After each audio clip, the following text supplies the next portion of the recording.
Assalamualaikum warahmatullahi wabarakatuh. Perkenalkan, kami dari kelompok 4 yang beranggotakan saya pribadi, Firnana Firdausi, dan teman saya Rahman Hazen, yang akan mempresentasikan hasil diskusi kami yang berjudul Konsep Dasar Wacana.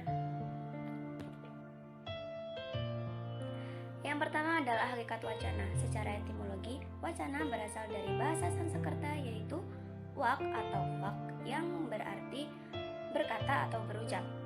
Secara linguistik atau dalam dunia linguistik, kata wacana digunakan sebagai bentuk terjemahan dari bahasa Inggris yaitu discourse, yang mana discourse itu berasal dari bahasa Latin yaitu discursus, yang berarti tarik ke sana kemari atau bolak-balik. Rekama menyatakan bahwa wacana adalah disiplin ilmu yang mengkaji hubungan antara bentuk dan fungsi bahasa dalam komunikasi.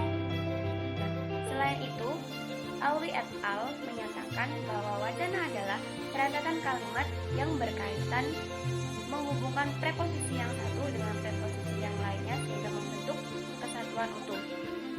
Nah, dari semua pernyataan ini dapat disimpulkan bahwasanya wacana merupakan kalimat-kalimat yang berkaitan antara satu dengan yang lainnya dan membentuk satu kesatuan yang utuh. Baiklah, selanjutnya yaitu persyaratan kewacanaan. Untuk membentuk suatu wacana, baik dalam wujud teks maupun paragraf, diperlukan beberapa persyaratan, yaitu persyaratannya ada 7. Yang pertama adalah kohesi, koherensi, intensionalitas, keberterimaan, informatif, situasional, dan intelektualitas. Namun, hanya ada 3 aspek utama untuk membentuk kewacanaan, yaitu kohesi, koherensi, dan topik. Yang pertama adalah kohesi. Kohesi merupakan salah satu aspek yang dapat menjadikan sebuah teks menjadi tenang. Secara sederhana, kohesi merupakan hubungan perkaitan antar proposisi satu dengan proposisi lainnya sehingga menjadi satuan yang utuh. Dalam kata lain, kohesi ini merupakan konjungsi. Nah, yang kedua adalah koherensi.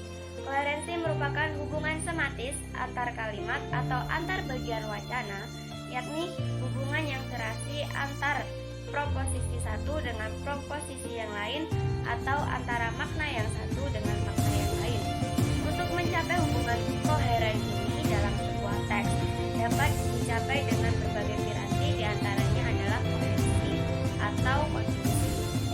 Dengan kata lain, kohesi dengan segala pirantinya merupakan piranti yang dapat digunakan untuk mencapai kekoherenan suatu wacana. Yang ketiga adalah topik. Topik merupakan pokok atau inti pembicaraan. Topik dapat diwujudkan dalam satuan frasa atau kalimat. Wacana dibuat baik dalam bentuk tulis maupun lisan akan selalu mengacu pada topik tertentu. Baiklah, selanjutnya yaitu konteks wacana. Nah, konteks dalam kajian wacana ini tidak hanya dipahami sebagai tempat atau waktu terjadinya suatu tindakan.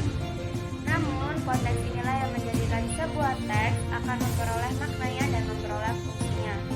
Konteks ini terdiri dari beberapa hal. Yang pertama yaitu situasi, partisipan, waktu, tempat, adegan, topik, peristiwa, bentuk, amanat, kode, dan saluran.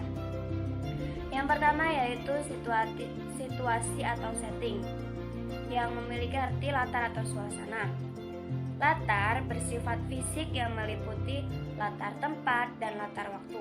Sedangkan situasi atau suasana lebih mengacu pada keadaan psikologi penutur. Yang kedua yaitu partisipan. Partisipan yaitu peserta percakapan atau semua pihak yang terlibat dalam peristiwa komunikasi. Nah, partisipan ini tidak hanya mencangkup penutur atau mitra tutur saja, namun berkaitan dengan jenis kelamin, usia, pendidikan, dan latar sosial. Yang ketiga yaitu hasil atau end, yang mengacu pada tanggapan yang diharapkan oleh penutur. Yang keempat yaitu exquest, mengacu pada pesan atau amanat yang ingin disampaikan dalam tindak komunikasi. Yang kelima yaitu key atau kode, mengacu pada konsep, cara, nada atau sikap dalam melakukan percakapan. Misalnya ketika serius, ketika santai, apa kita lagi marah, seperti itu. Yang keenam yaitu instrumentalities atau saran, mengacu pada sarana yang digunakan untuk melakukan tindak komunikasi, misalnya sarana lisan atau sarana tertulis. Yang ketujuh, norm atau norma, mengacu pada norma atau aturan yang melingkupi tindak percakapan. Yang kedelapan yaitu genre, mengacu pada jenis wacana yang digunakan untuk menyampaikan informasi kepada pihak lainnya.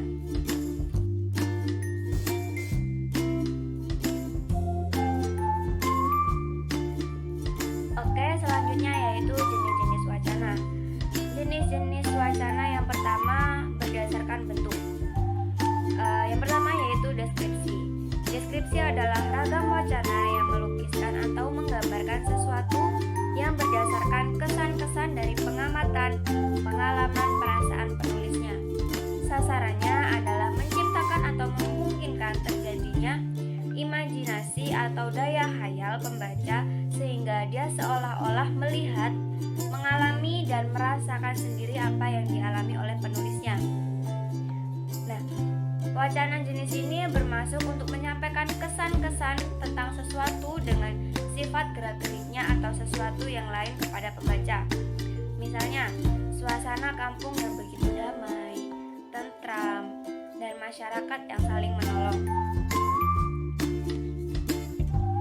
Dengan demikian, dalam menulis deskripsi, wacana deskripsi ini dituntut adanya 3 hal. Yang pertama, kesanggupan berbahasa kita yang memiliki kekayaan nuansa dalam bentuk. Yang kedua, kecermatan pengamatan dan keluasaan pengetahuan kita tentang sifat, jenis, dan wujud objek yang dideskripsikan. Yang ketiga yaitu kemampuan kita memilih detail khusus yang dapat menunjang ketepatan dan keterhidupan deskripsi. Nah, deskripsi ini lebih sering digunakan sebagai alat bantu bentuk wacana yang lain. Dalam wacana narasi contohnya wacana eksposisi atau argumentasi. Nah, deskripsi ini digunakan untuk menghidupkan wacana-wacana tersebut dan menghindarkan dari kebosanan si pembaca, serta menambah kejelasan dan keyakinan si pembaca. Nah, jenis wacana yang berdasarkan bentuk yang kedua yaitu narasi. Narasi itu adalah ragam wacana yang menceritakan proses kejadian sesuatu peristiwa. Wacana ini menyampaikan urutan terjadinya atau kronologi dengan maksud memberi arti kepada sebuah kajian agar pembaca dapat memetik hikmah dari cerita itu. Sasarannya adalah memberikan gambaran yang jelas kepada pembaca mengenai fase, langkah urutan atau rangkaian yang terjadi pada cerita tersebut. Tujuan menulis narasi ini secara fundamental adalah memberikan informasi dan memberikan pengalaman elastis kepada pembaca. Tujuan yang pertama menghasilkan jenis narasi informasional dan yang kedua itu menghasilkan narasi arsip.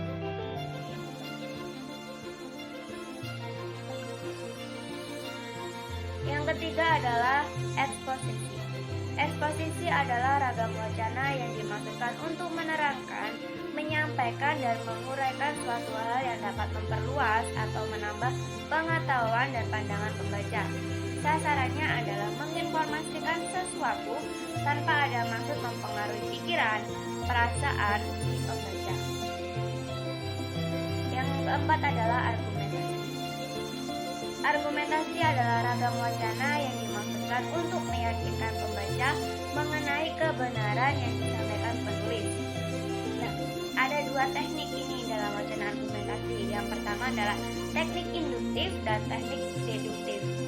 Teknik induktif ini penyusunan argumentasi yang dilakukan dengan mengemukakan terlebih dahulu bukti-bukti kemudian diambil kesimpulannya secara umum.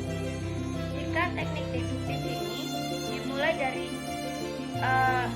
suatu kesimpulan yang umum yang kemudian disusul oleh uraian mengenai hal-hal yang khusus. Yang kelima yaitu persuasi. Persuasi adalah ragam wacana yang ditujukan untuk mempengaruhi sikap dan pendapat pembaca mengenai sesuatu hal yang disampaikan penulisnya. Contoh wacana ini adalah iklan atau kampanye, seperti itu. Baiklah, yang selanjutnya yaitu wacana berdasarkan pemaparan dan penyusunan isi dan sifat. Yang pertama yaitu wacana naratif. Nah, wacana naratif ini merupakan tuturan yang menceritakan atau menyajikan suatu hal dengan menonjolkan tokoh pelaku. Yang kedua yaitu wacana prosedural, yaitu rangkaian tuturan yang melukiskan sesuatu yang berurutan dan tidak boleh bolak-balik unsurnya. Yang ketiga yaitu wacana hortatorik, yaitu rangkaian tuturan yang isinya bersifat ajakan atau nasihat. Yang keempat yaitu wacana ekspositorik, merupakan rangkaian tuturan yang bersifat memaparkan suatu pokok pikiran. Yang kelima yaitu wacana deskriptif, merupakan rangkaian tuturan yang memaparkan sesuatu baik berdasarkan pengalaman maupun pengetahuan sebelumnya.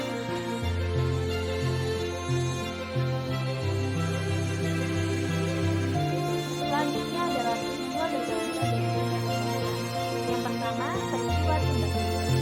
Peristiwa tindak pidana merupakan segala sesuatu tindakan yang dilakukan seorang saat berbicara. Dalam sebuah percakapan, pastinya terdapat kalimat perintah, kalimat tanya, maupun kalimat larangan, sehingga terciptalah suatu bentuk pengungkapan bahwa tindak dapat dilakukan pada saat berbicara. Suatu tindak tutur dapat didefinisikan sebagai aktivitas berbicara yang memiliki fungsi tertentu. Penutur dalam sebuah percakapan yang dilakukan secara langsung. Jadi, tujuan utama dari percakapan adalah untuk menyampaikan suatu tindak tutur yang tepat dan tindak tutur juga termasuk di dalam individual yang bersifat psikologis, sehingga proses terjadinya percakapan tersebut juga ditentukan oleh kemampuan berbahasa penutur dengan situasi tertentu. Pada saat melakukan percakapan akan timbul interaksi antara penutur dan petutur yang menjadi secara timbal balik. Petutur atau pendengar penyimak yang tadinya hanya bertindak sebagai penerima informasi, kemudian setelah menerima serta memahami informasi tersebut akan berarti melakukan tindak tutur atau menjadi petutur dan begitu sebaliknya. Yang kedua adalah peristiwa tutur. Peristiwa tutur merupakan suatu tindakan individual yang bersifat sosial atau sosial rangkaian dari kumpulan peristiwa tindak tutur. Peristiwa tindak tutur dan tutur adalah dua peristiwa yang interaksi dan melibatkan dua pihak, yaitu penutur dan penutur dalam suatu pokok bahasan tuturan pada waktu, tempat, dan situasi tertentu. Contoh dari peristiwa tutur biasanya adalah interaksi yang berlangsung antara seorang pedagang yang terdiri digunakan pada waktu tertentu dengan menggunakan bahasa sebagai alat komunikasinya. Dalam peristiwa tutur memiliki beberapa komponen penting yang wajib digunakan agar sebuah percakapan dapat dilakukan dengan cepat. Beberapa komponen tersebut dibuat meliputi adanya penutur dan penutur. Terdapat satu pokok tuturan dalam waktu tertentu dan tempat serta situasi tertentu. Apabila ada percakapan yang tidak memenuhi komponen tersebut, maka bukan termasuk peristiwa tutur. Delhaimes, seorang pakar sosial linguistik, mengemukakan 8 komponen tersebut yang dirangkai menjadi sebuah akronim speaking, antara lain S adalah setting and sense, yang artinya waktu dan tempat serta situasi. Yang kedua partisipan atau partisipasi. Yang ketiga N tujuan. Yang keempat E sequence bentuk dan isi anjuran. Yang selanjutnya adalah K cara atau nada. Selanjutnya I instrumentalis ragam bahasa. N untuk norm of interaction and interpretation, norma dan aturan berinteraksi. Dan yang terakhir adalah G genre, jenis atau bentuk penyampaian. Yang selanjutnya adalah prinsip-prinsip analisis. Wacana analisis wacana atau discourse analysis atau kajian wacana discourse studies menjadi salah satu cabang ilmu bahasa yang mengkaji wacana. Analisis wacana bertujuan untuk mengungkap struktur wacana, komponen pembentuk wacana, isi wacana, serta ragam bahasa dalam wacana.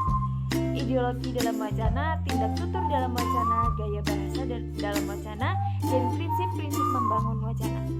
Hasil kajian wacana berguna untuk membangun wacana, memahami wacana, bahan pembelajaran bahasan penerjemahan, dan perlawanan terhadap kekuasaan pendekatan analisis antara lain. Yang pertama, pendekatan formal. Yang kedua, pendekatan analisis wacana kritis. Yang ketiga, pendekatan fungsional. Yang keempat, pendekatan analisis isi. Yang kelima, pendekatan pragmatik.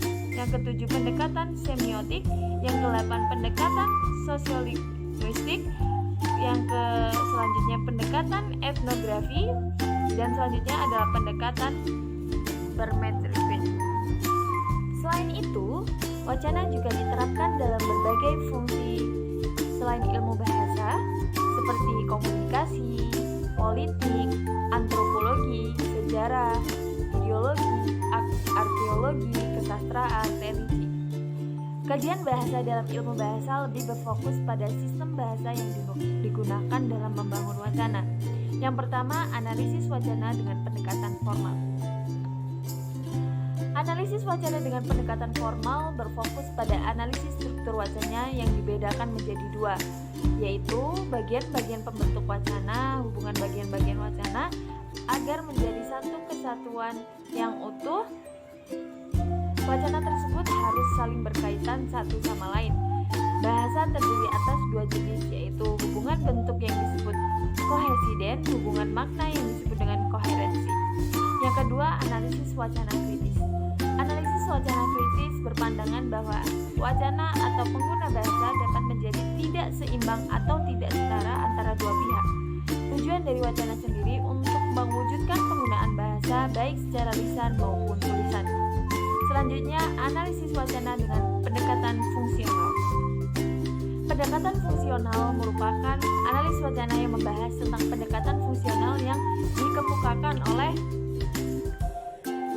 Selain itu, wacana juga diterapkan dalam berbagai bidang selain ilmu. Yang selanjutnya adalah analisis wacana dengan pendekatan fungsional. Pendekatan fungsional merupakan analisis wacana yang membahas tentang pendekatan fungsional yang dikemukakan oleh Halliday atau sering disebut pendekatan sistematik fungsional. Halliday berpendapat bahwa terdapat 3 fungsi bahasa dalam struktur bahasa, yaitu yang pertama adalah fungsi edisional. Fungsi edisional lebih berfokus pada pembahasan isi, pengungkapan pengalaman penutur dalam kehidupannya. Yang kedua, fungsi interpersonal. Fungsi interpersonal membahas tentang pengungkapan peranan nasional bahasa itu sendiri. Yang terakhir, fungsi tekstual. Fungsi tekstual berfokus pada kaitan bahasa untuk membentuk sebagai mata rantai kebahasaan dan mata rantai unsur situasi, future of the situation, yang nantinya bahasa itu digunakan oleh pemakainya. Sekian presentasi dari kelompok 5. Apabila ada kata-kata yang kurang menyenangkan di hati, kami mohon maaf. Sekian, wassalamualaikum warahmatullahi wabarakatuh.